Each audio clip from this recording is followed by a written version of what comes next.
जय हिंद साथियों, एक बार फिर से आपके अपने परिवार महातो सर के चैनल में स्वागत करता हूं। आज हम लोग कुछ इम्पोर्टेंट क्वेश्चन पढ़ेंगे सोशल साइंस का, और ये सारे क्लास के लिए क्या है, इम्पोर्टेंट है, क्योंकि ये टोटल क्लास जो है बेस्ड है आपके डे टू डे लाइफ से। तो चलिए कुछ मैं आपको बताऊंगा क्लास के बारे में कि हमारे यहाँ कौन कौन से सारे क्लास करवाए जाते हैं।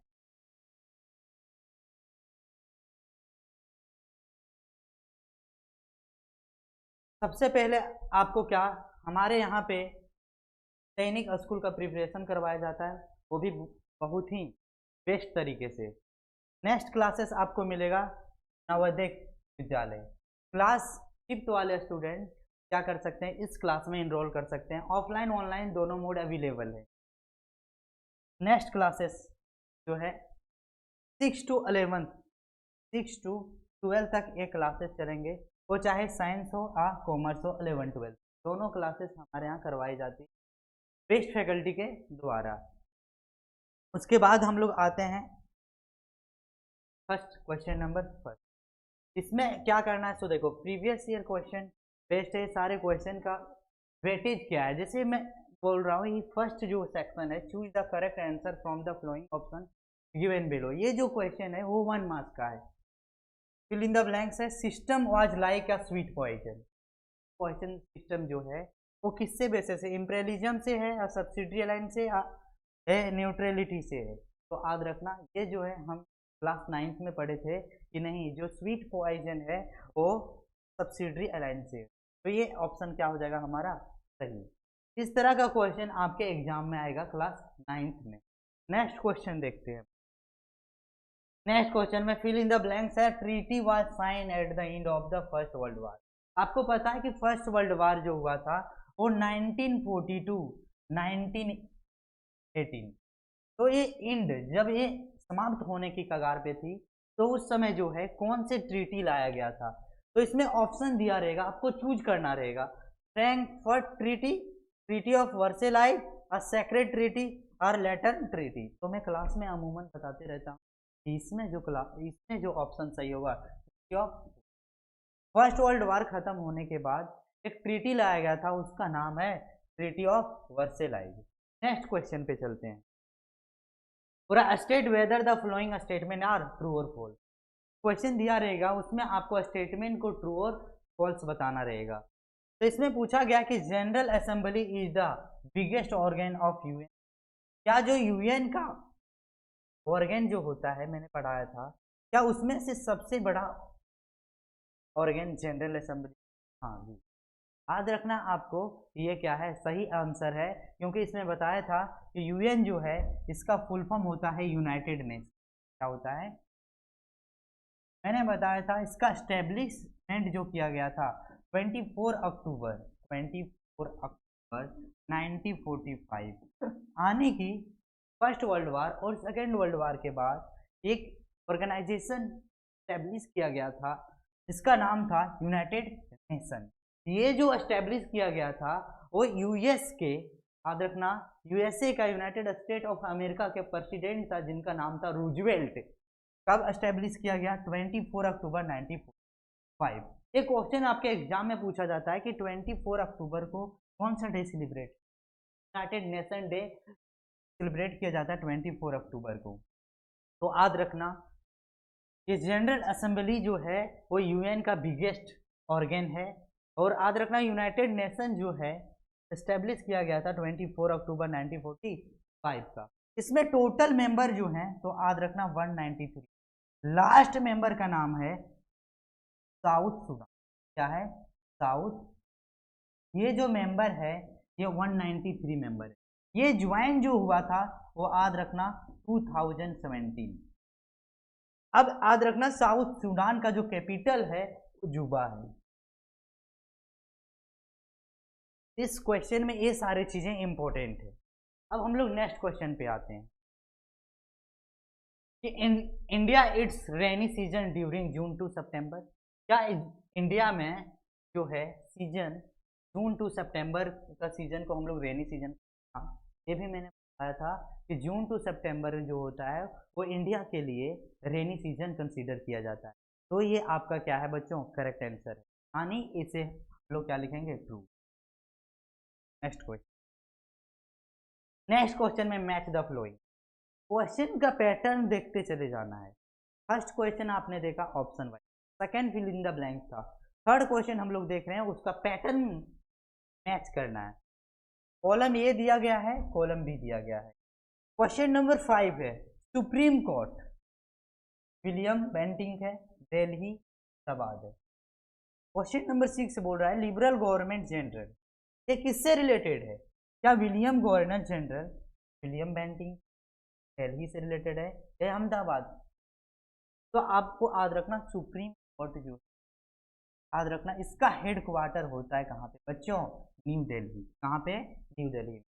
तो 5 का जो आंसर होगा तो याद रख लेना क्या होगा, 5। Option number B is the correct answer for the number of 5 question. अब नेक्स्ट क्वेश्चन बोल रहा है लिबरल गवर्नर जनरल किसे माना जाता है? तो विलियम बेंटिंक। याद रखना लिबरल गवर्नर जनरल किसे माना जाता है? William Bentinck. तो ये क्वेश्चन आपको क्या करना है, आंसर में लिखना कैसे? तो 5 का आंसर बी होगा और 6 का आंसर ये होगा, ये आपका करेक्ट आंसर होगा। नेक्स्ट क्वेश्चन पे चलते हैं। पूरा dash fill in the blanks है, dash is the important season of India. तो याद रखना बच्चों इंडिया में जो है महत्वपूर्ण सीजन किसे माना गया है? तो याद रखना आपको समर को माना, क्या समर को इंडिया में इम्पोर्टेंट सीजन नाम से। अब नेक्स्ट क्वेश्चन देखो, dash is the upper house of the parliament. मैंने पढ़ाया था आपको ऑर्गेन ऑफ गवर्नमेंट, क्या पढ़ाया था? Organ of government, organ of. मैंने बताया था इसमें जो होते हैं वो 3 होते हैं। कौन कौन सा बताया था? तो फर्स्ट का मैंने बताया था लेजिस्लेटिव, हाँ तो इसे लेजिस्लेचर भी कहते हैं। सेकेंड में बताया था एग्जीक्यूटिव, थर्ड में बताया था जुडिशरी। कंसेप्ट को समझते चलना है और ध्यान रखें ये सारा क्वेश्चन आपके एग्जाम में और ये क्वेश्चन जो है आप नोटबुक में नोट करते चले जाना। लेजिस्लेटिव मैंने बताया था कि इसे 2 पार्ट में डिवाइड कर दिया गया है।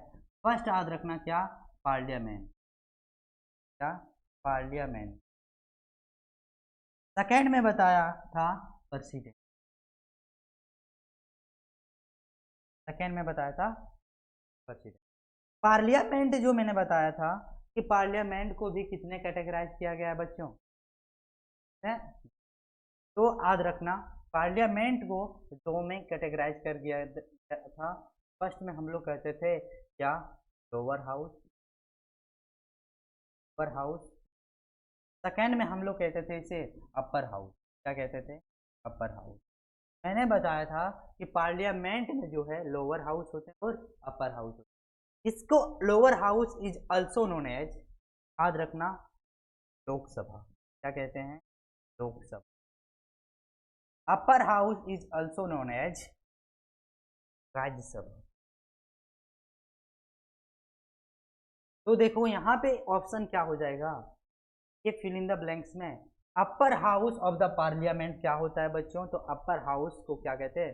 राज्यसभा। तो इस कंसेप्ट को, इस फॉर्मेट को, डायग्राम को राइट डाउन कर लेना। ऑर्गेन ऑफ गवर्नमेंट में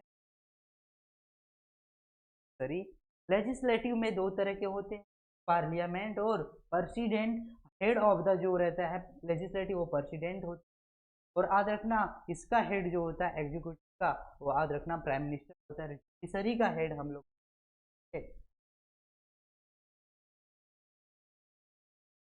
तो इसका आंसर जो होगा तो याद रखना अपर हाउस को माना जाता है इसे राज्यसभा को। नेक्स्ट क्वेश्चन पे चलते हैं। Answer the following question in या वर्ड और 2 वर्ड में। इस क्वेश्चन को हमेशा याद रखना, आपको लिखना है आंसर में वर्ड वाइज। तो फर्स्ट क्वेश्चन बोल रहा है विच code is the apex code of India. India का किसे माना जाता है अपेक्स कोड? तो बच्चों में हमेशा बोलता हूं कि अपेक्स का मीनिंग होता है टॉप, क्या होता है? टॉप। तो टॉप को हम लोग कह सकते हैं हाई रैंक, हाई, हाईएस्ट। तो बताओ इंडिया में किसे माना जाता है अपेक्स कोर्ट? मैं बताया था अपेक्स कोर्ट जो माना जाता है उसे सुप्रीम कोर्ट का, सुप्रीम कोर्ट। तो याद रखना supreme court is the apex court, supreme court is the apex court. मैंने बताया था कि who is the head of the supreme court, तो हमेशा याद रखना सुप्रीम कोर्ट का हेड का नाम है, पोस्ट का नाम है CJI। CJI का फुल फॉर्म होता है चीफ जस्टिस ऑफ इंडिया। ये क्वेश्चन हमेशा यहाँ पे पूछा जाता है कि बताओ CJI का, तो याद रखना CJI का अपॉइंटमेंट करते हैं, उनका नाम है इंडिया का प्रेसिडेंट। कौन? इंडिया का प्रेसिडेंट। तो याद रखना इंडिया का प्रेसिडेंट अभी कौन है बच्चों? तो याद रखना इंडिया का प्रेसिडेंट अभी जो वो श्रीमती द्रौपदी मुर्मू जी हैं, जो याद रखना कौन से पार्टी से बिलोंग करते हैं? बीजेपी। मैं बताया था कि पार्टी जो होता है वो 2 टाइप्स का होता है। कितने टाइप्स का होते हैं? 2 टाइप्स का। एक का नाम है रीजनल और एक का नाम है नेशनल। अब कभी कभी क्या होता है, क्वेश्चन पूछा जाता है कि बीजेपी कौन सा पार्टी है, रीजनल पार्टी है या नेशनल पार्टी है? तो याद रखना बीजेपी जो है वो नेशनल पार्टी है। क्या है बच्चों? National party. बीजेपी का फुल फॉर्म होता है भारतीय जनता पार्टी। और अभी जो है याद रखना हमारे कंट्री में जो मेजोरिटी पार्टी के नाम से जाना जाता है वो भी क्या है? नेक्स्ट क्वेश्चन पे हम लोग आते हैं। नेक्स्ट क्वेश्चन में बताया गया है कि which act is also known as black act. ऐसा कौन सा एक्ट है जो याद रखना जाना जाता है ब्लैक एक्ट के नाम से? तो एक वर्ड आपके जहन में चल रहा होगा, sir what is the meaning of act? तो याद रखना आज दिमाग में फिक्स कर लेना, सेट कर लेना कि एक्ट मीन्स क्या होता है। आज मैं क्या करूंगा, आपको एक्ट का मीनिंग समझा दूंगा जो जीवन भर आप नहीं भूल पाओगे। फर्स्ट क्वेश्चन एक्ट, और एक क्वेश्चन और पूछा जाता है बिल। तो मैं बता रहा हूँ एक्ट जो होता है प्रपोजल जो माना जाता है, जो लोकसभा और राज्यसभा हम लोग कहते हैं बिल, उसमें सिग्नेचर एक इंसान का नहीं रहता है, प्रेसिडेंट का सिग्नेचर उसमें नहीं रहता है, जिसे हम लोग बिल कहते हैं। और जिसमें सिग्नेचर किया हुआ रहता है, साइन किया रहता है, पर वो याद रखना वो हमेशा क्या बन जाता है? एक्ट बन जाता है। लेकिन ये एक्ट बनने के लिए पार्लियामेंट से पास होनी चाहिए, पार्लियामेंट से पास होनी चाहिए। तो बिल जो है पार्लियामेंट में क्या होगा? पास होगा। तो पार्लियामेंट मैंने बताया 2 तरह के होते हैं, लोकसभा और राज्यसभा। लोकसभा को मैंने बताया क्या होता है बच्चों, तो याद रखना लोकसभा को कहते हैं लोअर हाउस और राज्यसभा को कहते हैं अपर हाउस। दोनों में यदि साइन हो जाएगा उसके बाद जाएगा कहाँ पे? प्रेसिडेंट के बाद। यदि प्रेसिडेंट उस बिल पे क्या कर दिया? सिग्नेचर कर दिया, तो क्या बन जाएगा? वो एक्ट। तो उसी तरह एक एक्ट का नाम है ब्लैक एक्ट नाम से जाना। तो याद रखना ये जो है हमें हिस्ट्री में पढ़ना है, ये रोलेक्ट एक्ट के नाम से। कौन से बच्चे? रोलेक्ट एक्ट से नाम से जाना जाता है एक्ट। एक्ट अब देखो रोलेक्ट एक्ट होता क्या है। तो Rowlatt act is also known as black black act. देखो इट वाज इम्प्लीमेंटेड इन 19, ये जो रोलेक्ट एक्ट है वो कब लागू किया? तो 1919। It was recommended by the रोलेक्ट act committee. ये जो सिफारिश किया गया था के द्वारा किया गया।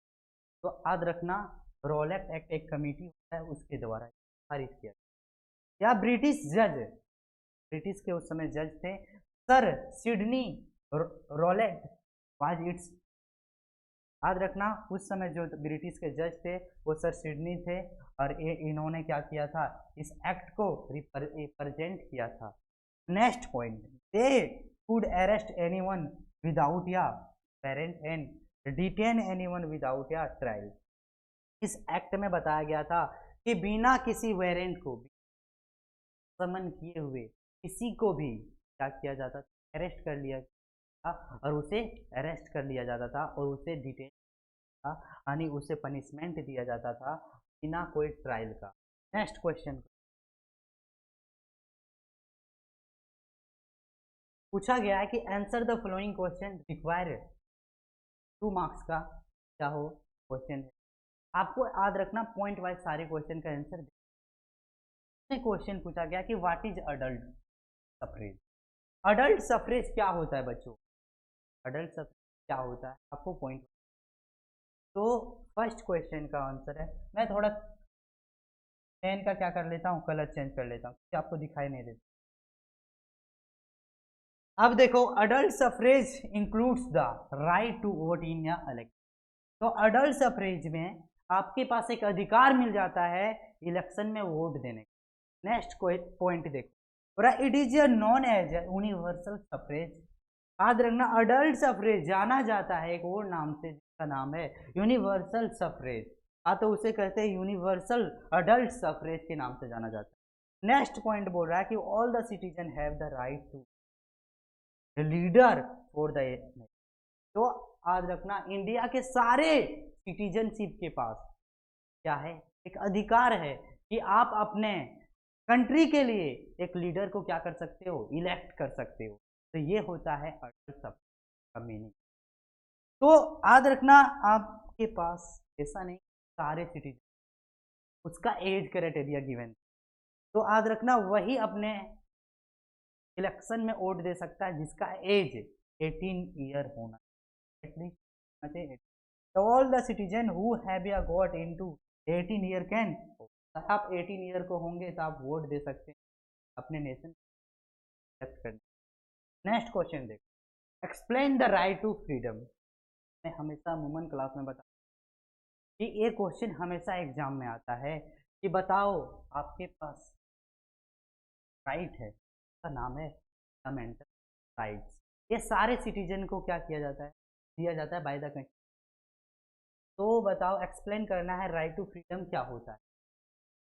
तो फर्स्ट में, the right to freedom gives a person the right to live. याद रखना, आप इंडिया में कहीं भी रह सकते, आपको एक क्या है, राइट है। वो भी क्या, वर्क फ्रीली काम कर सकते without interference from the state. State का कोई भी इंटरफेयर नहीं होगा। आप हमेशा याद रखना, स्वतंत्र तरीका से आप रह और अपने काम, कोई भी बिना interfere state government. Next question देखो, हो रहा है क्या, next point, freedom of speech and expression. Every person has freedom of speech and expression.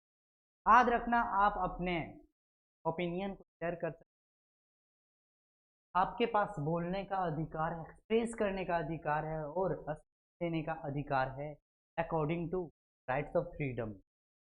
Next point, freedom to assemble. आप स्वतंत्र हो कि इंडिया के कोई हो सकते, यानी इकट्ठा हो सकते हो।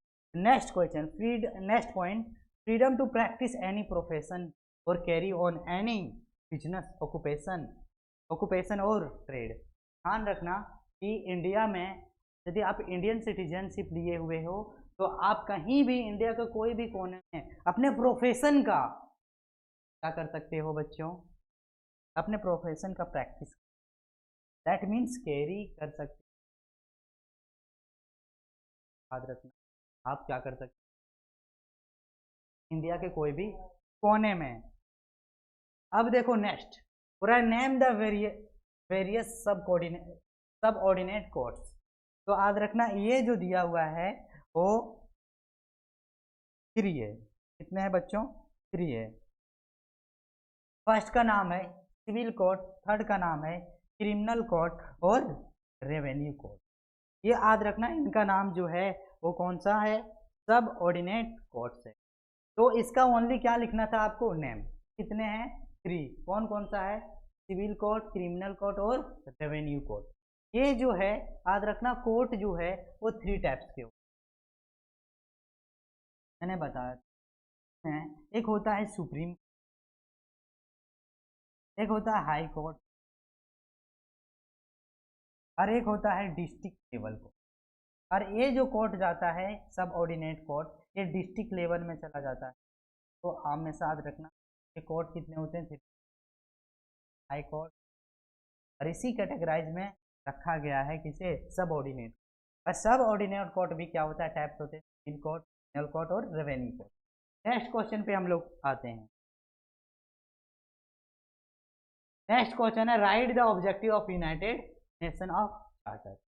अब बोल रहा है क्या, जो यूनाइटेड नेशन का चार्टर है, यूनाइटेड नेशन याद रखना एक इंटरनेशनल ऑर्गेनाइजेशन है, जो याद रखना इनका ऑब्जेक्टिव क्या है इसके बारे में। इसका हेड क्वार्टर जो है यूएसए में है। यूएसए का मतलब होता है यूनाइटेड स्टेट ऑफ अमेरिका। इसका कैपिटल जो है वाशिंगटन डीसी है। क्या है? Washington DC. डीसी का फुल फॉर्म होता है डिस्ट्रिक्ट ऑफ कोलंबिया। याद रखना यूएसए जो है नॉर्थ अमेरिका कॉन्टिनेंट में लाइज करता है। कहाँ पे? नॉर्थ अमेरिका कॉन्टिनेंट में लाइज करता है। और यूनाइटेड नेशन का जो हेड क्वार्टर है वो याद रखना यूएसए में एक सिटी है न्यूयॉर्क। कहाँ पे बच्चों? न्यूयॉर्क में। तो यूनाइटेड नेशन का हेड क्वार्टर पूछा जाएगा तो आप बता देना क्या? न्यूयॉर्क। अब चलो हम लोग यूनाइटेड नेशन चार्टर का इसका ऑब्जेक्टिव क्या था, उद्देश्य क्या था बनाने का, कब बनाया गया था? तो मैं बताया था यूनाइटेड नेशन को बनाया गया था after second world war and first world war के बाद। कब? 24 अक्टूबर 1945 को। इसका ऑब्जेक्टिव था क्या? सो देखो, to maintain international peace and security. याद रखना इंटरनेशनल जो भी है प्रॉब्लम उसे क्या करना है, शांति तरीके से और सुरक्षा से उसे मेंटेन रखना है। Next, to develop friendly relation among nation. और सारे कंट्री के बीच में जो भी सारे रिलेशनशिप है वो हमेशा फ्रेंडली बना के रखना है, मेंटेन करके रखना है। नेक्स्ट बोल रहा है to recognise the fundamental rights of all. तो जो भी सारे दुनिया में पीपल है उसे क्या करना, फंडामेंटल राइट्स को देना और उसे कंट्रोल करना का है यूनाइटेड नेशन का है। पूरा क्या? Delivered humanitarian add. और साथ साथ में क्या करना है, इंसानों के बारे में हमेशा क्या करना है, इंसानों को हमेशा हेल्प करना है। एड मीन्स होता है हेल्प करना। नेक्स्ट है supporting development and climate action. और हमेशा याद रखना है कि क्या करना है, सारे कंट्री को सस्टेनेबल डेवलपमेंट में हमेशा क्या करना है, हेल्प करना। अब सर सस्टेनेबल डेवलपमेंट क्या होता है? तो याद रखना विदाउट कोई हार्मफुल किए हुए, इन्वायरमेंट को बिना कोई हार्मफुल किए हुए उस कंट्री का डेवलप करना ही क्या कहलाता है बच्चों? Sustainable development. क्लाइमेट एक्शन में क्या करना है, मेंटेन रखना है। ये सारे ऑब्जेक्टिव यूनाइटेड नेशन चार्टर का। नेक्स्ट क्वेश्चन पे हम लोग चलते हैं। नेक्स्ट क्वेश्चन बोल रहा है give information about the military groups NATO and C. आपको कुछ इंफॉर्मेशन बताना है, कुछ इंफॉर्मेशन बताना है नाटो का और सी का। तो सबसे पहले हम लोग देख लेते हैं कि नाटो का फुल फॉर्म क्या होता है। तो नाटो का फुल फॉर्म होता है बच्चों the North Atlantic treaty of organisation. अब मैं पूछ रहा हूँ कि इसे एस्टेब्लिश क्यों किया गया था, कुछ रीजन है। तो सबसे पहले इसका फैक्ट्स पढ़ लेता हूँ कि नाटो का full form North Atlantic Treaty Organisation है। एस्टेब्लिश किया गया था 4 अप्रैल 1949 में। इसका हेड क्वार्टर कहाँ पे है? तो बर्सलेस में है और बेल्जियम में है। अब मैं बोल रहा टोटल मेंबरशिप कितना है अभी अर्जेंट में? तो टोटल मेंबरशिप मतलब कंट्री टोटल कितने है? तो 31 है। ऑफिशियल लैंग्वेज क्या है इनका? पूछना क्या होता है, सबका ऑफिशियल लैंग्वेज होता है। तो नाटो का ऑफिशियल लैंग्वेज इंग्लिश और फ्रेंच कंसीडर किया गया है। और इनका हेडक्वार्टर अभी बर्सलेस और बेल्जियम। अब जो हाईलाइटेड इस पॉलिटिकल मैप में जो हाईलाइटेड रीजन है वो सारे लोग मेंबर हैं इसका नाटो का। नाटो का याद रखना कौन सा इंटरनेशनल, क्या ये पीसफुल है? नहीं, ये मिलिट्री बेसिस ऑर्गेनाइजेशन है। कौन सा ऑर्गेनाइजेशन है? मिलिट्री बेसिस ऑर्गेनाइजेशन है। अब इसका हम लोग क्या पढ़ते हैं फैक्ट्स के बारे में। पुराना का जो है उद्देश्य क्या है, तो कलेक्टिव डिफेंस क्या होता है नाटो में, एक क्या होता है पर्पस है। तो फर्स्ट में बता रहा हूँ कलेक्टिव डिफेंस क्या होता है। कलेक्टिव डिफेंस मीन्स मान लो एक कोई कंट्री है, उनका नाम क्या है? तो उनका नाम है यूएसए। यदि कोई एक कंट्री रसिया यदि अटैक करता है किसके ऊपर, तो याद रखना टोटल मेंबर 31 स्टैंड हो जाएगा इसके सपोर्ट में, यूएसए के सपोर्ट में। और सारे लोग मिल के क्या करेंगे, रसिया के ऊपर अटैक कर देंगे।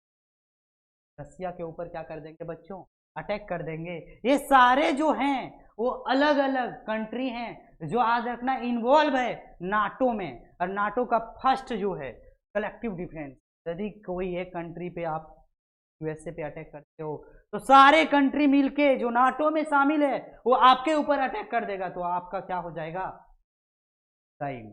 इसीलिए नाटो में सारे लोग क्या करते हैं बच्चों, शामिल होना चाहते हैं, क्योंकि नाटो का नेक्स्ट फाइटिंग टेररिज्म। याद रखना नाटो का एक मकसद है, गोल है, ऑब्जेक्टिव है इसके अगेंस्ट फाइटिंग करना, टेररिज्म, आतंकवादियों को क्या कर देना, खत्म कर देना, नाटो का पर्पस है। अब नेक्स्ट क्वेश्चन है ज्वाइनिंग नाटो। याद रखना नाटो में दुनिया का कोई भी कंट्री क्या हो सकता है, शामिल हो सकता है, क्योंकि यहाँ पे ओपन रखा गया है नाटो का जो है, याद रखना ओपन रखा गया है कि दुनिया का कोई भी कंट्री शामिल हो सकता है। नेक्स्ट नाटो फंडिंग क्या होता है। अब नाटो जो है इंटरनेशनल ऑर्गेनाइजेशन है, इसे चलाने के लिए कुछ मनी की, करेंसी की नीड होती है, तो फंडिंग भी किया जाता है सारे कंट्री को कोलैबोरेट करके। नेक्स्ट है डिफेंस स्पेंड। इसमें क्या किया जाता है, डिफेंस के ऊपर खर्चा किया जाता है। जैसे इतना बड़ा मिलिट्री कैसे बनेगा भाई, तो इसके लिए कुछ तो क्या चाहिए, मनी चाहिए। अब एयर जेट चाहिए, फ्लाइंग करेंगे, और साथ साथ में सारे कंट्री मिलके क्या कर देते हैं, मीटिंग कर, ज़्यादा डिफेंस में स्पेंडिंग करना चाहिए।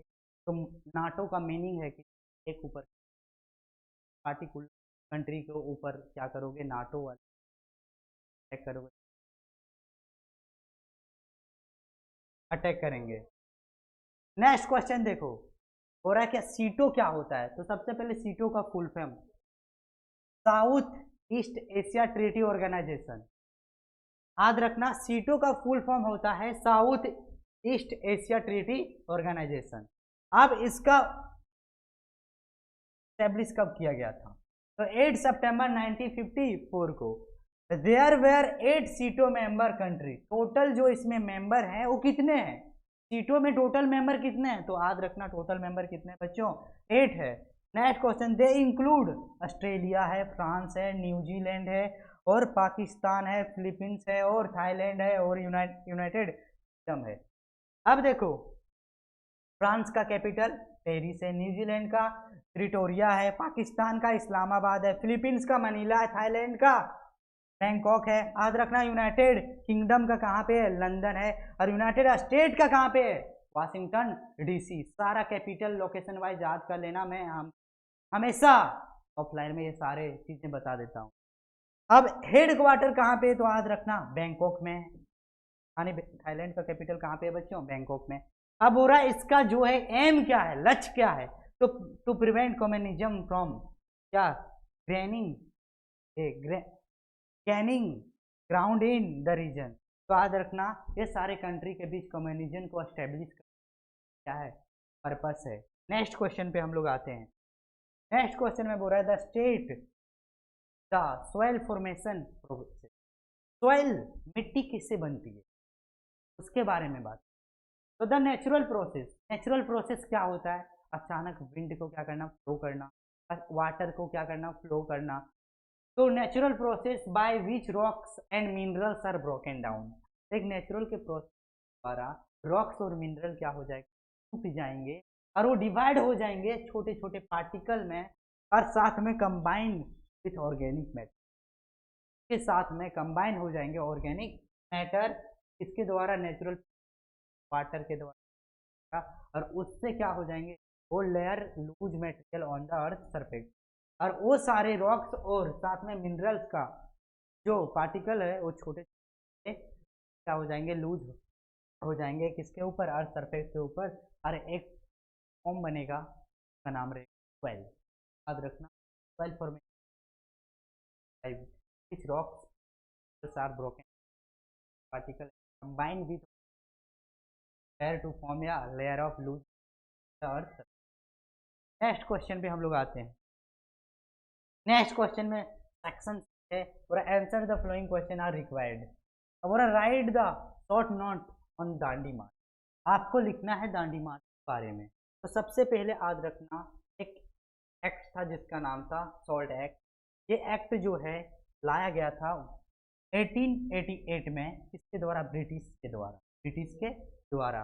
याद रखना, as a result of 1882 salt act the Britishers began to charge heavy tax on the salt. इस एक्ट के द्वारा ब्रिटिश ने क्या किया कि सॉल्ट पे बहुत ही ज्यादा टैक्स लगा दिया। और साथ में एक्सरसाइज मोनोपोली। मोनोपोली मीन्स होता है कि वहां पे मार्केट का कंट्रोल जो होगा ओनली ब्रिटिश के ऊपर होगा। वो प्राइस को जितना ज्यादा हाई कर सकता है वो करते चला जाएगा। याद रखना, वो किसी के ऊपर डिपेंड नहीं है। दैट मीन्स वो कौन सा मार्केट कहलाएगा?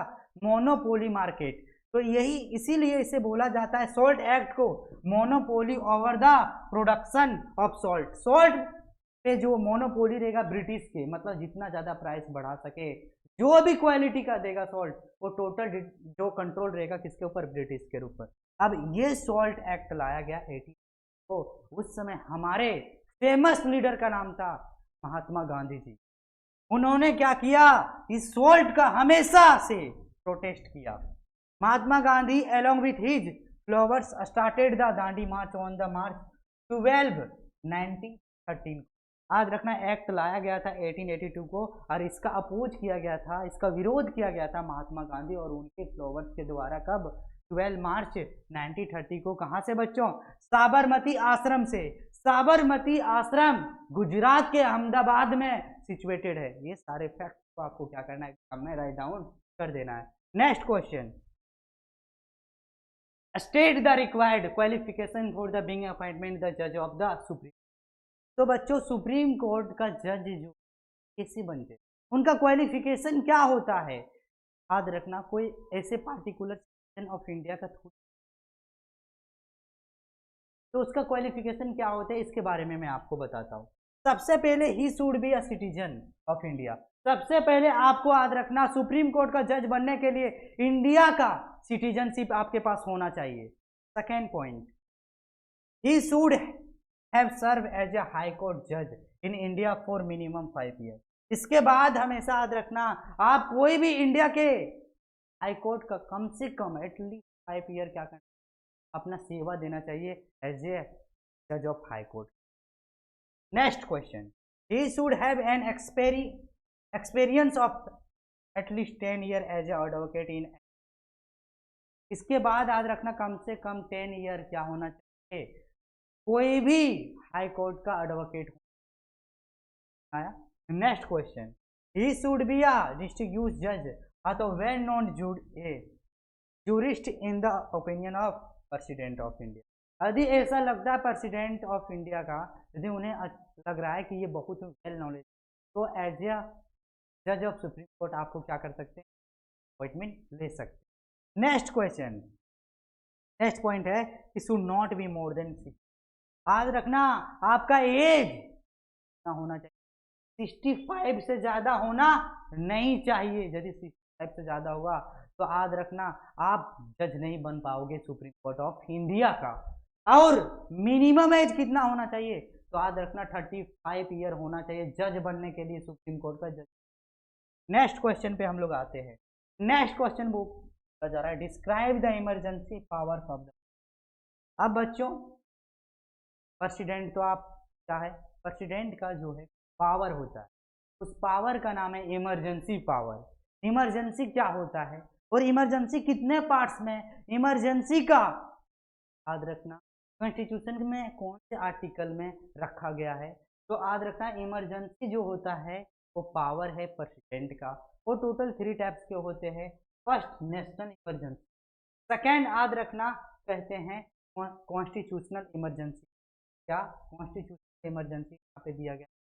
नेक्स्ट क्वेश्चन, फाइनेंशियल इमरजेंसी है।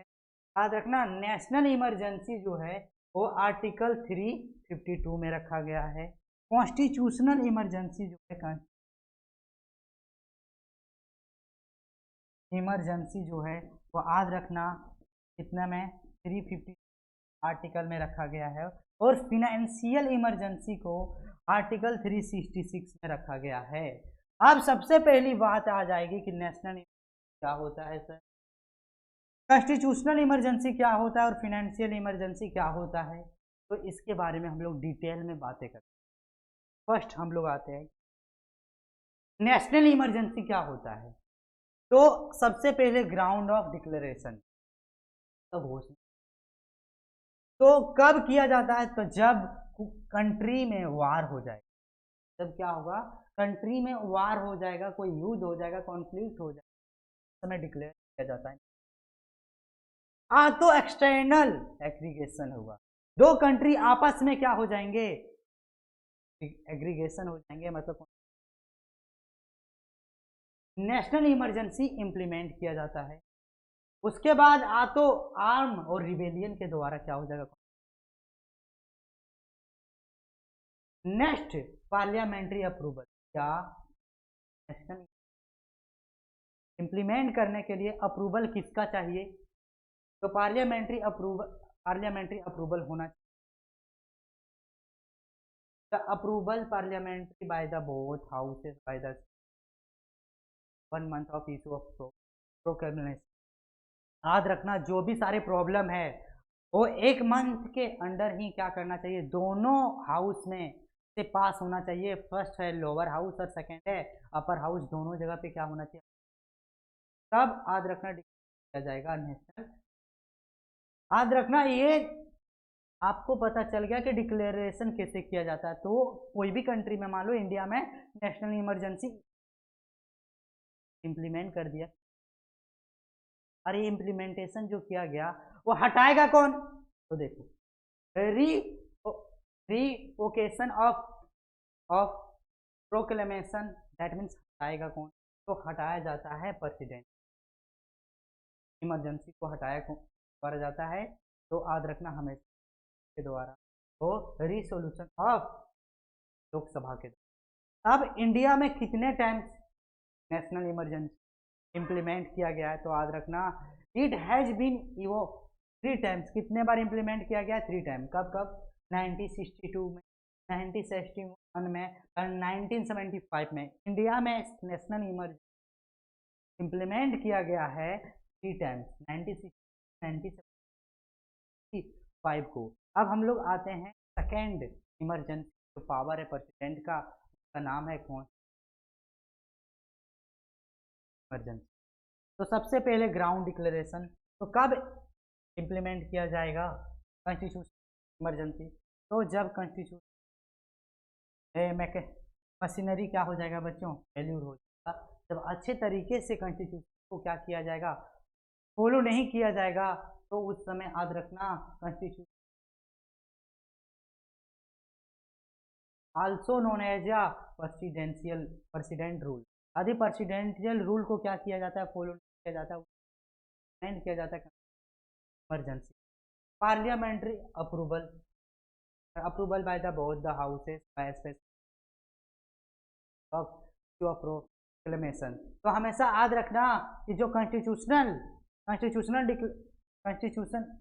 इमरजेंसी है वो 2 मंथ में क्या होना चाहिए? पास होना चाहिए बोथ हाउस से, और वो लोकसभा से और राज्यसभा से। नेक्स्ट क्वेश्चन है, नेक्स्ट पॉइंट है कि किसके द्वारा हटाया जाएगा कॉन्स्टिट्यूशनल इमरजेंसी? तो हमेशा याद रखना प्रेसिडेंट के द्वारा क्या किया जाता है? कॉन्स्टिट्यूशनल इमरजेंसी को हटाया जाता है। नेक्स्ट क्वेश्चन, क्या ये इम्प्लीमेंटेशन किया गया है? तो president has been revoked more than 150 times in India. तो याद रखना 100 ज़्यादा बार क्या किया इम्प्लीमेंट लागू किया जा चुका है। क्वेश्चन देखो, फिनेंशियल इमरजेंसी क्या होता है? तो सबसे पहले फिनेंशियल इनस्टेबिलिटी, पैसा से, जो भी करेंसी मनी से रिलेटेड है, उसमें यदि इनस्टेबिलिटी हो जाए, सही से तरीके से पैसा इंडिया के पास कम हो जाए, उस समय फिनेंशियल लगाया जाता है। जैसा इसका एकदम बेहद अच्छा एग्जाम्पल है कि फाइनेंशियल इमरजेंसी लागू नहीं किया गया था, लेकिन उस समय क्या किया गया था? सारे जो भी टॉप एमपी हैं इंडिया के, उसके सैलरी का 30% रिडक्शन किया गया था, ताकि कंट्री को सुचारू रूप से चलाने के लिए सैलरी को क्या किया जाता है? इसके द्वारा, तो एग्जीक्यूटिव के द्वारा। नेक्स्ट देखो, पार्लियामेंट्री अप्रूवल होना चाहिए, अप्रूवल बाय बोथ हाउस से, लोअर हाउस और अपर हाउस से, स्पेशली, और इसे हटाया जाएगा प्रेसिडेंट के द्वारा। इम्प्लीमेंटेशन आज तक किया नहीं गया है फाइनेंशियल इमरजेंसी का। नेक्स्ट क्वेश्चन पे हम लोग आते हैं। नेक्स्ट क्वेश्चन जो है आपको मैप से रिलेटेड क्वेश्चन पूछ। First question, which state lies in tropic of cancer. ये इंडिया का पॉलिटिकल मैप है। इसमें पूछा गया कि कौन से लाइज करते ट्रॉपिक ऑफ कैंसर। तो याद रखना ये क्या है, हमारा ग्लोब। क्या है बच्चों, ग्लोब है। ये ग्लोब में जो है एक लाइन होता है डॉटेड लाइन, और इस डॉटेड लाइन को हम लोग कहते हैं इमेजिनरी लाइन। क्या कहते हैं, इमेजिनरी लाइन। और इसे जियोग्राफी में हम लोग कहते हैं इक्वेटर। क्या कहते हैं, इक्वेटर। आज रखना, इक्वेटर जो होता है हमेशा 0 डिग्री का होता है। कितना डिग्री का, 0 डिग्री का होता है। इक्वेटर के अपर साइड जाओगे तो ट्रॉपिक ऑफ कैंसर।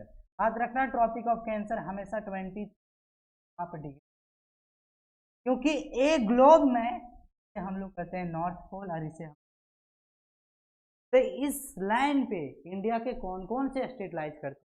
तो सबसे पहले याद रखना गुजरात में। ये क्या है बच्चों, गुजरात। इसके बाद हमेशा याद रखना कहाँ पे, राजस्थान। कहाँ पे, राजस्थान। उसके बाद याद रखना एमपी में। उसके बाद याद रखना छत्तीसगढ़ में। क्या, छत्तीसगढ़ में। उसके बाद याद रखना झारखंड में। उसके बाद एक का नाम है वेस्ट बंगाल। क्या है, वेस्ट बंगाल। इसके बाद याद रखना ये जो एरिया है त्रिपुरा। क्या है, Tripura.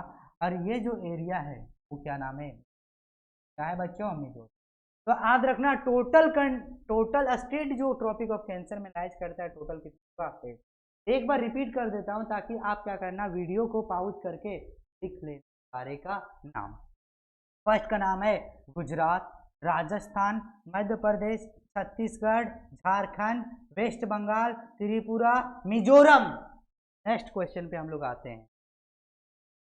Next question, solve the following detail in the outline map of India at their proper.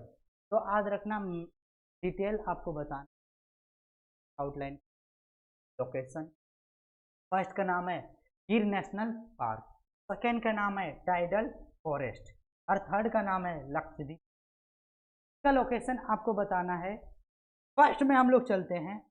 First क्या है बच्चों, फर्स्ट है क्या, फर्स्ट का नाम है गिर नेशनल।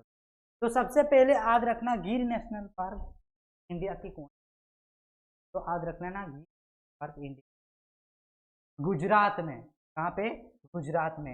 ये जो पोर्शन आपको दिख रहा है वो हमेशा याद रखना क्या है बच्चों, गुजरात है। ये क्या है, गुजरात। तो गुजरात में जो ये है नेशनल पार्क है क्या, गिर नेशनल। यहाँ पे स्क्वायर लिखना, इसे पेंट कर देना, लिख देना गिर नेशनल, गिर नेशनल। आपको इसी तरह एक पॉलिटिकल मैप मिलेगा एग्जाम में, आपको फिल करना है फर्स्ट को इसी तरह स्क्वायर के माध्यम से।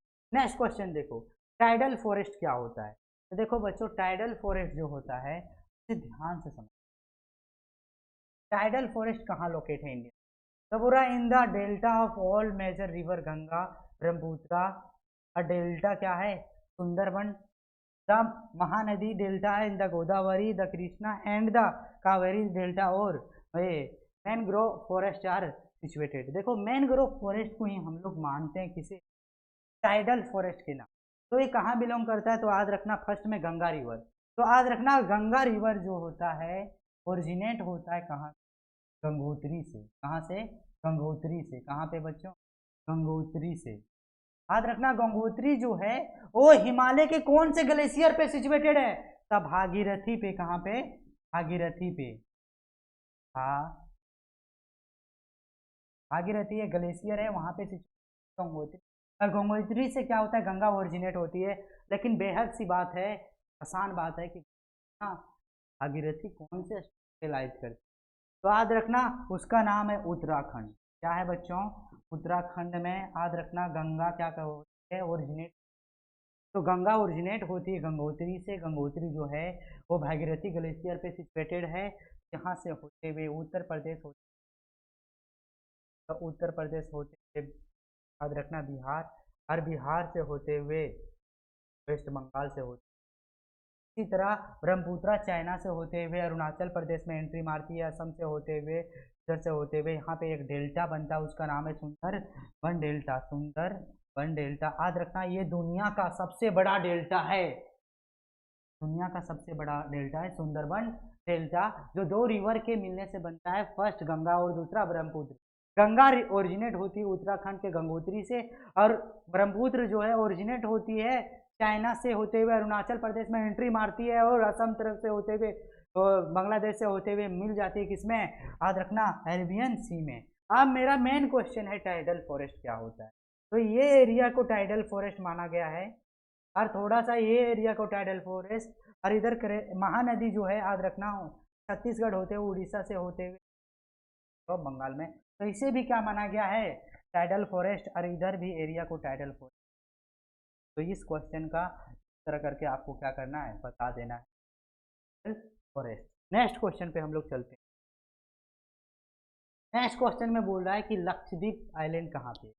तो याद रखना, आज मैं आपको लोकेशन बता देता हूँ इंडिया का, जीवन भर ऐसे सोच, ये जो एरिया है इसे ट्रांस हिमालय के नाम से जाना, कौन सा, ट्रांस हिमालय के नाम से। याद रखना इस एरिया जो है वो 100 किलोमीटर में फैला गया है, इस एरिया 100 किलोमीटर में फैला गया है, और इसे हम लोग ट्रांस हिमालय के नाम से जाना जाता है, ट्रांस।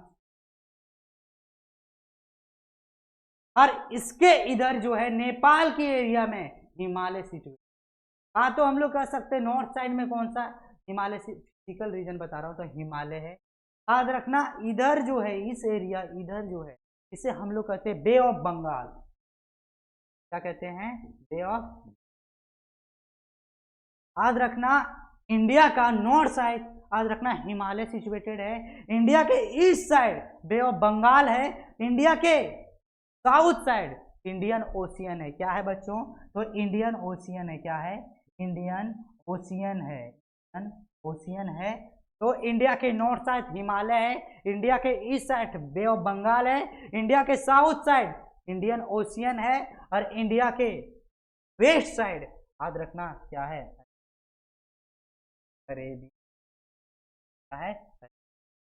बे ऑफ बंगाल में याद रखना सिचुएटेड है जिनका नाम है Andaman and Nicobar, Andaman and Nicobar, Andaman and Nicobar है। और याद रखना अरेबियन सी में सिचुएटेड है लक्षद्वीप, क्या है, लक्षद्वीप। तो याद रखना लक्षद्वीप के जो है यहाँ पे क्या कर देना, वैसा स्टार बना देना और बता देना कि अरेबियन सी में लोकेटेड है क्या, लक्षद्वीप। तो ये क्वेश्चन का ये था आंसर। अब नेक्स्ट क्वेश्चन पे हम लोग आते हैं। नेक्स्ट क्वेश्चन है right about the Subhash Chandra Bose. तो याद रखना सुभाष चंद्र बोस के बारे में क्या कहना है, बताना। तो सुभाष चंद्र बोस जो है उनके बारे में देखो, Subhash Chandra Bose was born in Cuttack. याद रखना सुभाष चंद्र बोस जी का जन्म हुआ था उड़ीसा के कटक में। कटक कहाँ है बच्चों, उड़ीसा में। उड़ीसा का कैपिटल कहाँ है बच्चों, तो याद रखना भुवनेश्वर में। याद रखना भुवनेश्वर क्या है, उड़ीसा का कैपिटल है। याद रखना यहाँ के हमारे एक प्रेसिडेंट है जिनका नाम है द्रौपदी मुर्मू, जो अभी प्रेजेंट टाइम में प्रेसिडेंट है, वही उड़ीसा के रहने वाली है। याद रखना इससे पहले वो कहाँ पोस्ट था, तो याद रखना झारखंड में था, झारखंड पे गवर्नर, झारखंड के गवर्नर थे इससे पहले कौन, द्रौपदी मुर्मू। बाद में इन्होंने कौन सा पोस्ट पे आ गई, प्रेसिडेंट के ऊपर। तो याद रखना सुभाष चंद्र बोस जी भी यहीं के रहने वाले थे, उड़ीसा के कटक के रहने वाले थे। इनका जन्म हुआ था 23 जनवरी 1897, उनका जन्म हुआ था 1897 में। इसके बाद कलर में क्या कर देता हूँ, चेंज कर देता, थोड़ा सा टाइम लेने। देखो इनके पिताजी हिज फादर राय बहादुर जानकी नाथ, इनके पिताजी का नाम था Rai Bahadur Janaki Nath Bose. Was a government lawyer in British judiciary का। याद रखना क्या थे, लॉयर थे, किनके पिताजी, सुभाष चंद्र बोस जी का। अब नेक्स्ट देखो उनकी माँ हिज मदर पार्वती देवी, उनका माता जी का नाम था पार्वती देवी। वो कौन थे, तो हिज क्या थे, तो हिज मदर पार्वती देवी वाजिया समाज सेवी, सामाजिक सेवा करती थी। कौन? सुभाष चंद्र बोस की माता जी। अब देखो, यहाँ से आपको एक चीज पता चला होगा कि नहीं, सुभाष चंद्र बोस जो कहीं ना कहीं का क्या बनेंगे, एक हाईली सर्वेंट बनेंगे, क्योंकि उनके पापा लॉयर थे ब्रिटिश का, और उनकी माँ समाज सेविका थी। लेकिन ऐसा नहीं हुआ।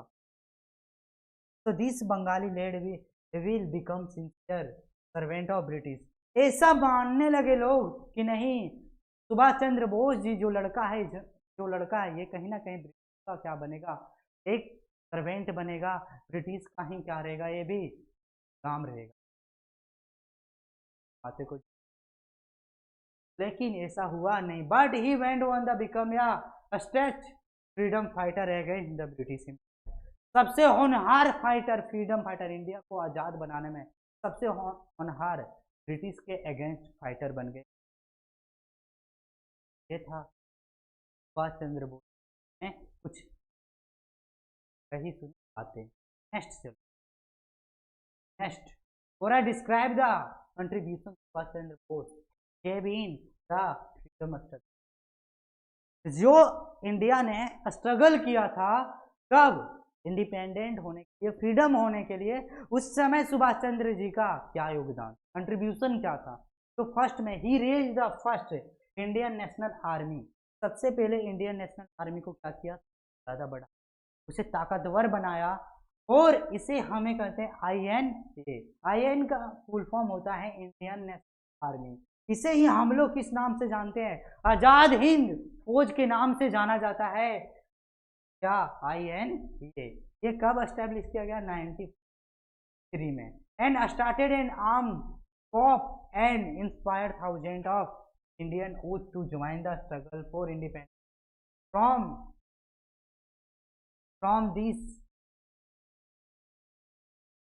From the British colonial rule. तो सारे लोगों को सुभाष चंद्र बोस जी ने क्या किए, सारे लोगों को इंस्पायर किए कि आप आज़ाद हिंद फौज का क्या बनो, मेंबर बन जाओ, और हम लोग सारे लोग मिलके इंडिया के लिए क्या करेंगे, फ्रीडम के लिए लड़ाई लड़ेंगे जो ब्रिटिश रखा है। और हिज फेम सुभाष चंद्र जी का बहुत ही प्रसिद्ध स्लोगन है बच्चों, ये हमेशा याद रखना, याद ही रख लेना। क्या था? तुम मुझे खून दो, मैं तुम्हें आज़ादी दूं। सुभाष चंद्र जी बोस ने बोले थे अंग्रेजों को कि तुम मुझे खून दो, मैं तुम्हें आज़ादी दूंगा। ये जो स्लोगन था उस सुभाष चंद्र जी का याद रखना। उसके बाद बोल रहा है कि जय हिंद जो था, जय हिंद का नारा, जो स्लोगन दिया सुभाष चंद्र जी ने, कब दिया था? जब इंडिया स्ट्रगल कर, और दिल्ली चलो, ये 3 स्लोगन याद रखना कि तुम मुझे खून दो, मैं तुम्हें आज़ादी दूंगा, और जय हिंद, और दिल्ली चलो। ये सारे लोग, ये सारे स्लोगन याद रखना सुभाष चंद्र जी ये हुए थे। तो याद रखना सुभाष चंद्र बोस जो है हमारे इंडिया का फ्रीडम के लिए बहुत ही क्या किए हैं। इसके लिए मैं जोर से बोलता हूँ जय हिंद जय भारत। और इनकी यादों को हमेशा क्या किया जाता है, माना जाता है। उस दिन क्या माना, एक डे। तो याद रखना ये था। अब next question, explain the environmental impact. Forest से हमें क्या इन्वायरमेंट का इम्पोर्ट, क्या इम्पोर्ट? तो देखो, forest are useful to bring, बारिश यदि होगी थी, याद रखना। फॉरेस्ट क्या करता है, मैं हमेशा ऑफलाइन में स्टूडेंट को बताते रहते हैं, फॉरेस्ट जो है क्लाउड को अट्रैक्ट करती है। जब क्लाउड को अट्रैक्ट करती है तो क्लाउड क्या होता है, एक डेंसिटी में आ जाती है, और धीरे धीरे क्या होने लगता है, तो उसका जो क्लाउड में आइस रहता है वो मेल्टिंग होता है। इसीलिए हम लोग कह सकते हैं फॉरेस्ट जो है होता है बारिश होने। अब हो रहा, they control the atmosphere from the becoming at, और साथ साथ में फॉरेस्ट क्या करता है बच्चों, एयर को क्या करता है, कंट्रोल करता है। And they provide life saving, हर इंसानों को जीने के लिए क्या चाहिए, ऑक्सीजन, वो कहाँ से? फॉरेस्ट से मिलती है। Next, forest control the flood. याद रखना फ्लड को भी क्या किया जाता है, रोका जाता है, इसके द्वारा, फॉरेस्ट के द्वारा। नेक्स्ट क्वेश्चन देखो, they observe harmful gases like carbon dioxide. याद रखना, फॉरेस्ट क्या करता है बच्चों, एब्जॉर्ब करता है कार्बन डाइऑक्साइड को, रिलीज करता है ऑक्सीजन को। सबसे ज्यादा इंपॉर्टेंट है फॉरेस्ट को इन्वायरमेंट क्या करना सही तरीके। नेक्स्ट है फॉरेस्ट मेंटेन ग्राउंड वाटर। याद रखना, फॉरेस्ट क्या करता है, मेंटेन करता है ग्राउंड वाटर को। नेक्स्ट क्वेश्चन देखो, और a forest restricted the advancing desert. याद रखना, फॉरेस्ट क्या करता है, forest restrict the advance desert, और साथ में बहुत सारे डेजर्ट। तो the forest useful in the reduce air pollution, और एयर पोल्यूशन को कम करने में फॉरेस्ट का बहुत। Forest enhance the natural. याद रखना, पूरा दुनिया को देखो। Next, provide natural habitat to the wild life. Wild life जो जीवन होता है, याद रखना, तो रहते हैं वो। तो जो इस वाइल्ड लाइफ है शेयर किया जाता है किसके, फॉरेस्ट के द्वारा। वाइल्ड लाइफ क्या होता है, वन्य जीवन होता है, और हैबिटेट मीन्स, याद रखना, फॉरेस्ट सबसे ज्यादा। नेक्स्ट देखो, प्रोवाइड नेचुरल हैबिटेट हो गया। Forest are ideal place for the adventure tourism activities. याद रखना, सबसे अच्छा प्लेस माना जाता है टूरिज्म के क्या, फॉरेस्ट, क्योंकि पूरा दुनिया का सबसे बड़ा फॉरेस्ट है, अमेजन माना जाता है। तो उसी तरह आपको क्या करना है बारे में। नेक्स्ट बोला, some forest are reserve with the reference to national park and sanctuary and biodiversity. कुछ फॉरेस्ट को क्या किया जाता है बच्चों, रिजर्व करके रखा जाता है नेशनल पार्क के लिए, बर्ड सेंचुरी, और साथ साथ में क्या किसके लिए, बायोडाइवर्सिटी। तो ये था 24 नंबर का आंसर। इसी तरह आपको क्या था बताना था। नेक्स्ट क्वेश्चन देखो, give the remedies for wild life conservation. आपको क्या करना है, अपने ओपिनियन शेयर करना है, इस तरह से हम वाइल्ड लाइफ वन जीव। तो सबसे पहले हमें क्या करना पड़ेगा, developing productive area such as national park. National park को क्या करना पड़ेगा, डेवलप करना पड़ेगा। वाइल्ड लाइफ सेंचुरी को भी प्रोटेक्ट रखना पड़ेगा, protect the animal their natural habitat में, and the endanger and vulnerable species can be kept in captivity in place such as a zoo and bred to increase their population। साथ साथ में देखो, सबसे पहले नेशनल पार्क बनाना, और याद रखना वाइल्ड लाइफ सेंचुरी को प्रोटेक्ट रखना पड़ेगा, एनिमल को सुरक्षित रखना पड़ेगा, और साथ साथ में क्या करना है, कटिंग फॉरेस्ट को क्या करना है, प्रोहिबिटेड। याद रखना, जो भी सारे लोग फॉरेस्ट का ट्री काटते हैं उसको बैन लगा, इससे क्या होगा बच्चों, तो वाइल्ड लाइफ का क्या होगा, जैसे। नेक्स्ट क्वेश्चन देखो, right about the action taken for the conservation. Wild life में सेम क्वेश्चन है, बस क्वेश्चन में थोड़ा सा एक्शन कैसे लिया जाता है दोनों में difference. Our to survey and collect all the information about wild life, their number and growth. सबसे पहले क्या करना है आपको, विलेज टू विलेज जाके सर्वे करना है कि यहाँ पे जो फॉरेस्ट है क्या उसमें वाइल्ड लाइफ सही है, कितने नंबर है वाइल्ड लाइफ है, और उसका ग्रोथ क्या है, और साथ में हैबिटेट को क्या करना है, प्रोटेक्ट रखना है, किसके द्वारा, प्रोटेक्टिंग फॉरेस्ट के द्वारा, and to impose the complete restriction on the hunting and capturing of wild life. और हमें क्या करना है, कुछ रूल रेगुलेशन को लागू करना है, जो भी जानवरों को क्या कर देते, और साथ में याद रखना कैप्चरिंग कर लेते हैं वाइल्ड लाइफ को, क्या करना है, रोक लगाना है सारे वाइल्ड लाइफ को। नेक्स्ट क्वेश्चन लोग पढ़ते हैं, राइट अबाउट द एक्शन। तो हो चुका है, अब मैं कुछ बातें बताना। ये सारे क्वेश्चन आपके एग्जाम में आए हुए थे, और आशा करता हूँ इन सारे क्वेश्चन को आप अच्छे से क्या करोगे, राइट डाउन करोगे। ध्यान देना, ये जो व्यक्ति है ये कहीं ना कहीं इससे क्या चाहिए। तो कोई भी स्टूडेंट को सक्सेस पाना हो, कोई भी स्टूडेंट को लगता है कि हम मुझे क्या करना चाहिए, इसके लिए हमेशा याद रखना दो चार बातें। सबसे पहले नींद को खोना पड़ेगा। चैन, आपको कभी भी चैन से रहना नहीं है, नींद चैन को आपको खोना पड़ेगा। याद रखना व्यक्तिगत प्रॉब्लम जो है, व्यक्तिगत चीज, रिलेशनशिप जो फ्रेंड रिलेशनशिप है, इससे दूर रहना होगा। तभी अपने जीवन को याद रखना सही डायरेक्शन में ले पाओगे, तभी आपको क्या मिलेगा, सक्सेस। क्योंकि मेहनती लोगों को मिलता है। जिस तरह से हम मेहनत करके इस वीडियो को लाए हैं, उसी तरह आप एक प्रॉपर नोट्स बना लेना, क्योंकि मैं बोल रहा हूँ सक्सेस बिहाइंड हार्ड वर्क। यदि आप व्यक्तिगत चीज़ों पे ज़्यादा ट्रस्ट रखोगे तो आपको सक्सेस मिलेगा नहीं है। आप सोते रहोगे तो सक्सेस होने वाला नहीं है। आप चैन से बैठे रहोगे कि जो होगा वो क्या होगा, सही होगा, तो याद रखना सक्सेस मिलने वाला नहीं। इस सक्सेस को पाने के लिए आपको याद रखना मेहनत करना पड़ेगा, इस वीडियो को अच्छे से याद रखना पड़ेगा। और यदि तुम्हें लगता है कि मेरा दोस्त सक्सेस पाना चाहता है, इस वीडियो को क्या करना, उस तक पहुंचा देना। ये उसके लिए भी क्या होगा, सक्सेस का मार्ग अच्छे से अचीव कर लेगा। और आप लोगों का सक्सेस, यही सारे इसी तरह के वीडियो और लाए जाएंगे।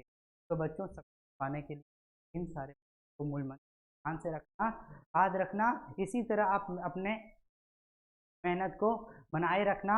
मिलते हैं हम नेक्स्ट क्लास में। जय हिंद, जय भारत।